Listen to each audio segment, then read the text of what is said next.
Just lately, I've developed a fondness for hazy IPAs. The tropical fruits, the juiciness, the stone fruits are all really enticing and great for an Australian summer.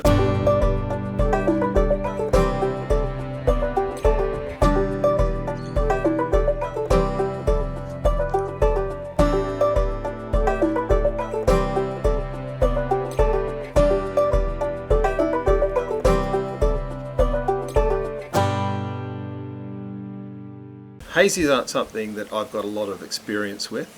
I've brewed a few standard IPAs in the past, but nothing that even goes anywhere near a hazy. So I did a little bit of research. A lot of it was based around Treehouse and watching some of the videos that they've put out, particularly one particular video that I'll put a link to down in the description on how they approach a hazy IPA. Now, it's not, I don't think, one of the recipes that they produce commercially, but it's a good introduction into their philosophy behind hazies and how they go about designing a hazy recipe. So I took that information, I took some other information, I looked at various hops that I wanted to use. Citra, obviously, I think that's a must-do. I didn't want to do a clone of another hazy. There are some great hazies out there. What I wanted to do was create my own unique hazy IPA. So obviously Citra, you've got to have Citra in there. I'm using Magnum for bittering, and then I'm also throwing in there a brand new New Zealand hop called Superdelic, which is supposed to bring out those tropical and stone fruit flavours, and also Vic's Secret, and I'm trying to squeeze out a little bit of passion fruit flavour from Vic's Secret. Although I was warned that Vic's Secret can be a little bit grassy and vegetal as well. But after having tried it, I think I'm going to go ahead with that on my first version of a hazy. Down the track, depending on what comes out, that may change. But why don't we just take a look at how I've designed the recipe first. So I've named this the Psychotropic Hazy IPA because I'm using the new hop out of New Zealand called Superdelic. So that invokes those kind of 1960s vibes a bit for me, so I've gone with that name. It's a hazy IPA, and if we take a look at the BJCP guideline, it says an American IPA with intense fruit flavours and aromas. And hazy IPAs, to me, if you taste something like the Bolter Hazy, you get those really intense tropical fruit flavours with a little bit of citrus in there. And also the smell. As soon as you pour it, you should be assaulted with those tropical smells. A soft body, smooth mouthfeel, and often opaque with substantial haze. Less perceived bitterness than traditional IPAs, but always massively hop forward. And that's true. You will perceive less bitterness, even though the IBUs may be up there with a normal IPA, or maybe at the lower end of the IPA scale, but you will not get as much bitterness off it just because of those flavors, those fruit flavors that are coming through. Aroma should be an intense hop aroma with stone fruit, tropical fruit, citrus, and other fruity qualities. Appearance, I like my hazies to be pale, almost golden, a yellowy golden color. With a lot of haze in them, so I don't think you should be able to see through a hazy at all. I've had a couple of hazies where you would say they were a cloudy IPA but not a hazy IPA, and I like the hazies to have that real hazy appearance. Flavour, again, very high fruity hop flavour, same descriptors as the aroma, so you should be getting those stone fruit, the tropical fruits. And some of that can come down to the yeast that you use as well. Mouthfeel should be medium to full-bodied. Medium carbonation, you don't want it too highly carbonated. You will get quite a thick head on most hazies. Not a deep head, but it'll be fairly tightly packed. So let's take a look at the recipe. Our malt bill does have a few things going into it here.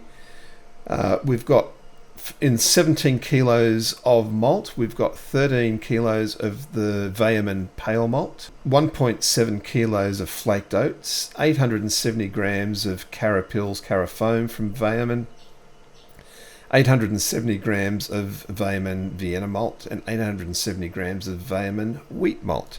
So keeping it all in the Weimann family apart from the flaked oats today. Now you see those percentages on the right hand side there. So what I've done is I've gone in and based on a recipe that I quite like the look of, I took the percentages from there, used this little percentage doodad here to set my percentages,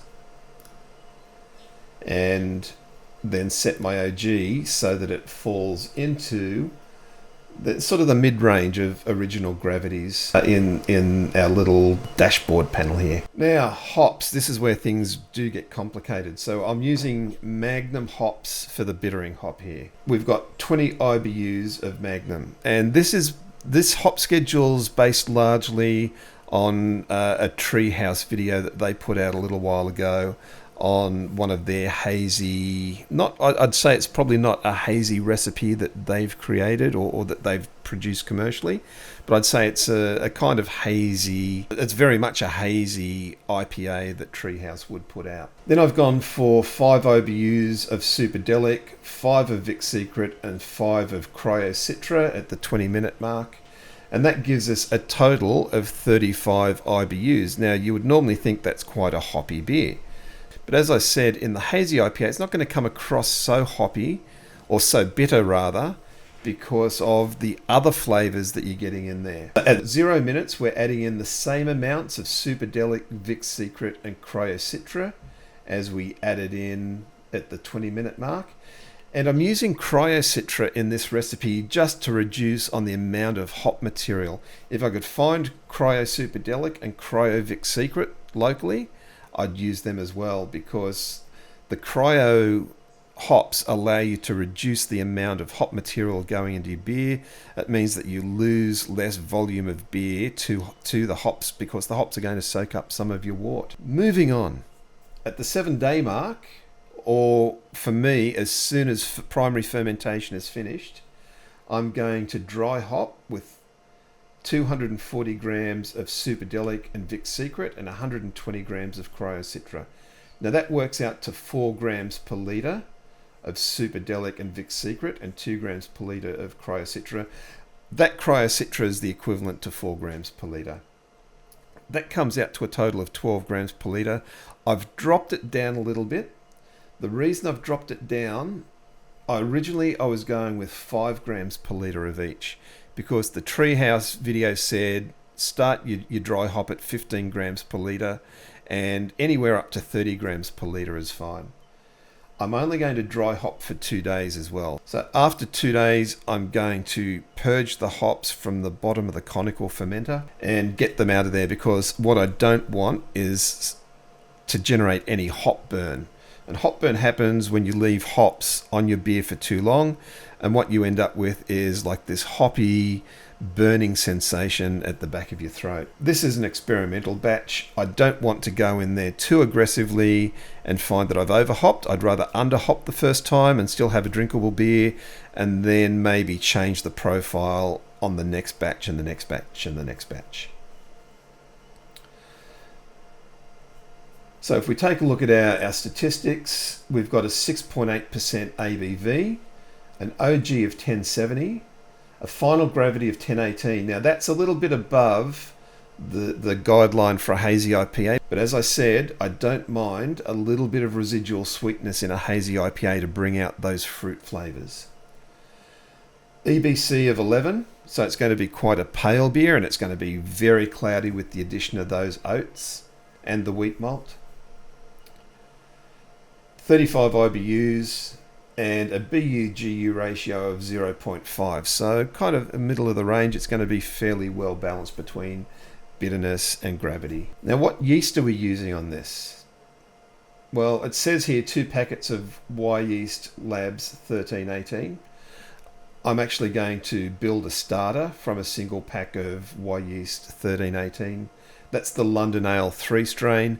If you ferment it too hot, say around 24 Celsius, it's going to throw some overripe fruit flavors into there. If you ferment it a little bit cooler, let's say around 18, 19, 20 degrees, and I'm going to go for 20 degrees on this, then it will ferment some fresh berry flavours.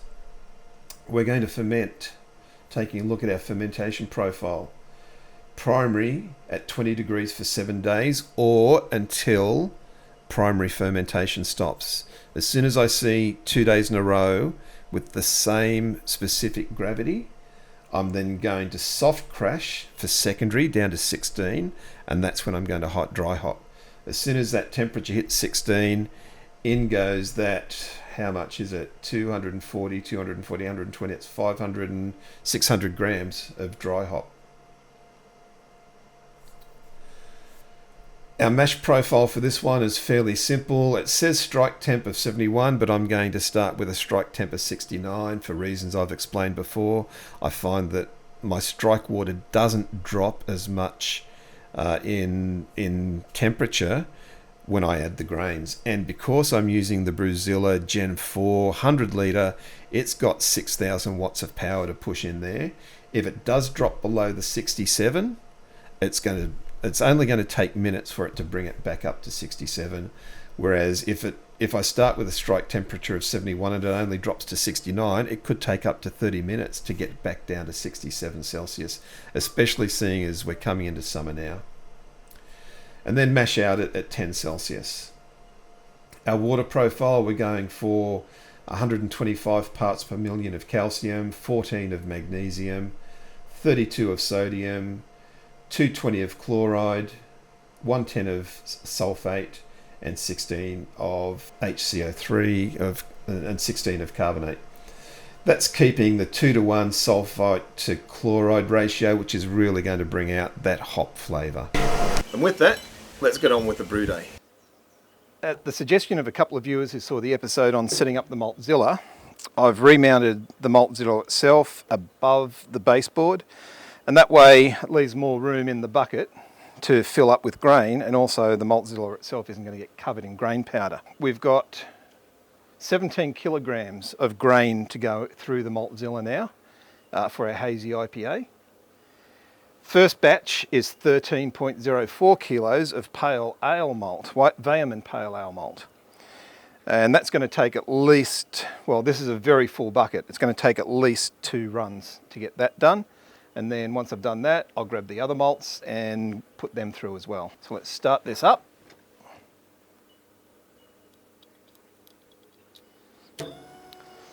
Still can't get over how quiet that is. And carefully trying to tip this in. Oh.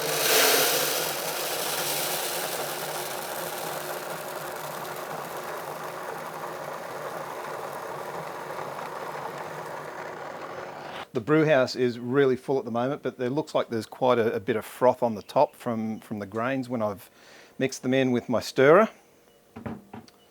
Broken up all of those dough balls. The last thing to go in is the rolled or flaked oats. As you might have noticed, I've lowered the brew house down just to make it easier to lift the malt pipe out.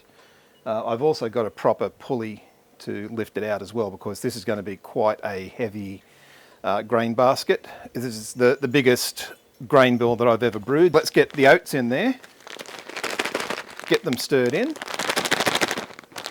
and then we're on our way. That's quite a nice loose mash. It's not thick and porridgey. So yeah, let's just leave it go and we'll be back when it's time to sparge out. We've mashed out. I've used my pulley to lift the grain basket. It was heavy. It was way too heavy for me to lift by myself. So I'm glad I did that. We're just waiting for all of that wort to drain through now, and then we'll sparge. Sparging seems to be taking forever. I've put all the sparge water through here now, but it's still trickling out really slowly. Still only up to about 65 litres out of the 70 litres we need pre-boil. There is still a fair bit of wort in here. It just needs time to feed through. And with such a big grain bill, I mean, the grain basket is half full, probably a little over half full. So it's just going to take a while. And I suppose that's one of the things I've got to get used to with larger grain bills, is that it is going to take a bit longer sparge, so I just need to allow more time for that. We're just coming to the boil now, and in goes our first edition of Magnum hops. 20 IBUs worth.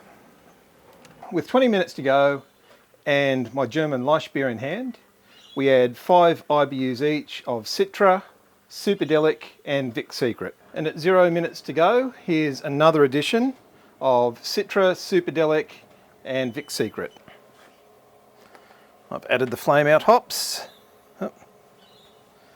And as you can see from my little setup, I've got the Kegland plate chiller, I've got a thermometer hooked up to it, along with a ball valve both on the wort and the water side, just to control the rate of flow so that I can slow things down, speed them up if I need to. The other thing is that I've replaced some of these hoses, even though they're food grade, they do tend to kink when they get a bit of heat in them, with these silicone hoses that I'm told don't kink under heat. I'm going to turn the pump on just to run hot water up through there and back down, just to pasteurize everything. That temperature gauge is flicking up, and in a minute, once in a couple of minutes, once I've given this some time to pasteurize, I'll turn the water on, start knocking the heat down.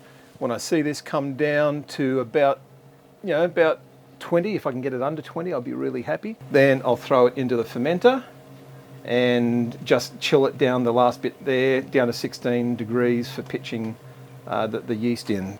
Not sure how well it shows up, but in order to save a bit on water and save a bit on time, the first pass of the hot water coming out of the plate chiller goes into the 35 litre Brewzilla, and that's at 45 Celsius at the moment. So that's going to save me later on from having to heat up any water to clean down the brewery. As soon as the wort is out of the 100 litre, I'll get the SIP cleaner, the CIP cleaner, onto it, just to knock all of those malt sugars off and just start cleaning everything up. Okay. Temperature on here has just come up, so obviously the thermowell's been covered now. 23.2, I thought around 22, 23, looking at the thermometer there, so that's all good. Try and drop this down in the middle so that it doesn't clang too much. But, yeah, blue pill, yeah, it's always going to clang. We're a little low on our gravity. The final gravity post-boil was 1066, 60 litres, so we're a little down on our volume as well, but that'll give me 2 full kegs and a little bit to play around with, do a bit of experimentation, maybe in some small 5 litre kegs. Everything does take longer on a big batch brew day. This is just sanitizer liquid. Going in there, it's set to 0 PSI, so we're not spunding, we're just using that as an airlock. Again, sanitation is king when you're brewing. Everything got pulled apart, soaked in sodium percarbonate for about an hour, then soaked in Stella Sand. It's not Star Sand in Australia, it's Stella Sand.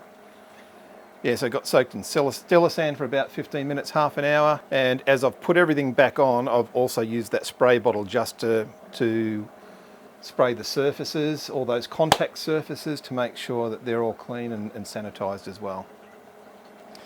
The lid, the band, all the bits and pieces that came off all got cleaned. They were cleaned at the end of the last fermentation, and I ran that SIP ball, the CIP ball, on here for about an hour with the new pump and gave it a good clean there. So that's it, I'm just putting the blanking plate on there for now. Once that drops down to pitching temperature, I'll come out, I'll pitch the yeast, and I'll replace this with the pressure fermentation cap. It's time to pitch the yeast. I had to think about it. This is down to 19.7. This is 22. I don't want to shock the yeast by throwing it into 16 degrees. So I'm going to pitch it now. I'm going to let this cool down to about 17, 18. I'll come back out in an hour, see where it's going. But this is a starter. I've been feeding the starter. It's had about 500 grams of DME over the last 3 days. And let this just... Even though it is a fairly big starter, it's had a lot of DME in there, so there's a lot of yeast in here as well. Just stir it up and get as much of that in there, and I managed to save the pill. Now there will have been quite a bit of alcohol in there as well, because of course as the yeast is building, it's creating alcohol. That's now watered down. I'm not too worried about it being a 2.5 litre starter, because there was a lot of DME that went in there, and it's built a really good, healthy yeast colony. One packet of that London Ale 3 yeast would do 20 litres. Now, because this is 60 litres, obviously needed a starter, but also because we were starting with a high gravity, 1066, we were aiming for 1070, but we got 1066. Because we're aiming for a high gravity, you also need a big yeast colony on a starter to get that really going. So that should be good. I'll check on that in a couple of hours. I'll check on the pill just to see how it's going.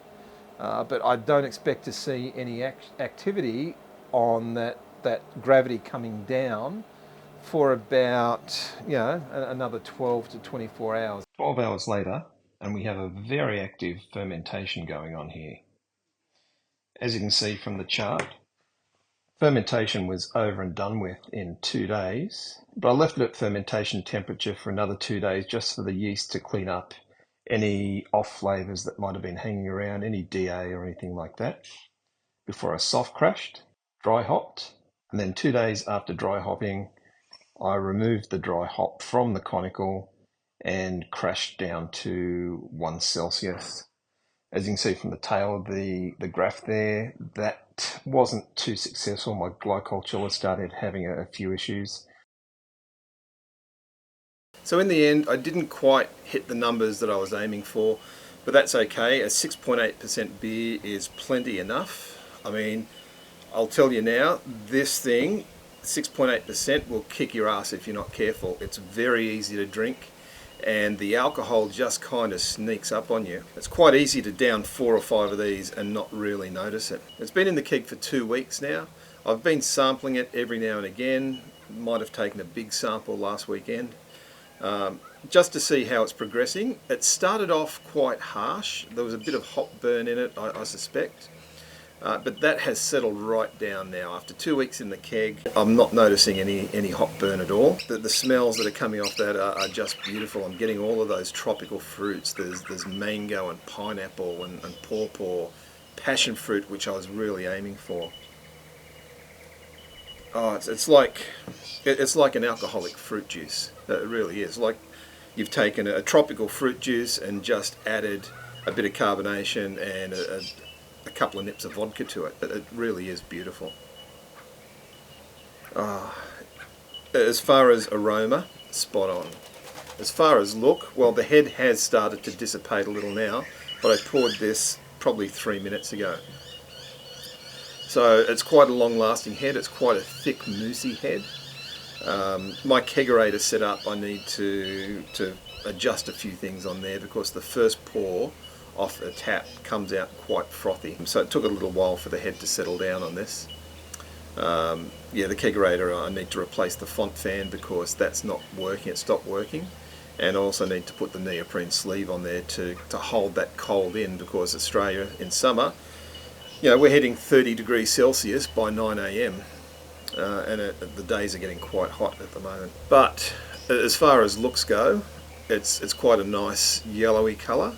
It's probably a little bit murkier than I was aiming for. I wanted to try and get that nice bright, almost fluorescent gold that I see in some hazies, but that's okay. I can adjust the recipe next time and see how that goes. Even through all of that head, you're still getting those scents of tropical fruit. It's just beautiful. Now, I didn't hit my numbers quite how I wanted to. I was down a bit on the boil, and that's because of the thickness of the mash. And I've learned a couple over the last few mashes that I've done. I'm definitely going with this 100-litre system, definitely going to be using rice hulls from now on in anything bigger than, say, a 40-litre or 50-litre mash. I think you do need those rice hulls to get the flow going through the bed, through the grain bed, and stripping all of those enzymes and converting them into sugars. There's no two ways about it. Particularly the chocolate stout that I've recently done was well down on its numbers, and it's because the mash was so thick that the wort just wouldn't flow through it. So it's a 35 IBU, so it is, you know, that bitterness is quite noticeable against those sweet fruity flavours. So let's have a try.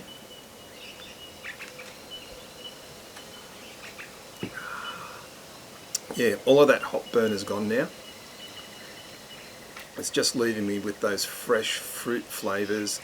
Like I said, there's a touch of bitterness in there. Next time I do this, I may drop the Magnum down to 15 IBUs, because there is quite a bit of bitterness coming through from the Citra, the Superdelic and the Vic Secret. The other thing that I might do next time that I'm thinking about it is I may swap that Vic Secret out for something like Nectaron. Which really does promote those passion fruit tropical flavours, and see if that changes the profile a little bit. I was told that Vic Secret would present a bit of a grassy note, which it did. I think that's clearing up a bit now as we go on. Yeah. But all the same, you know, I just want to cut down on that a little bit anyway. I want to make this quite an easily drinkable, crushable, you know, sort of beer. It's lovely and creamy. It's not harsh on the tongue, even though it's 6.8%. There's no alcohol heat in there. There's a little bit of maltiness underneath it all, but it's really the hops and the yeast that are shining through on this.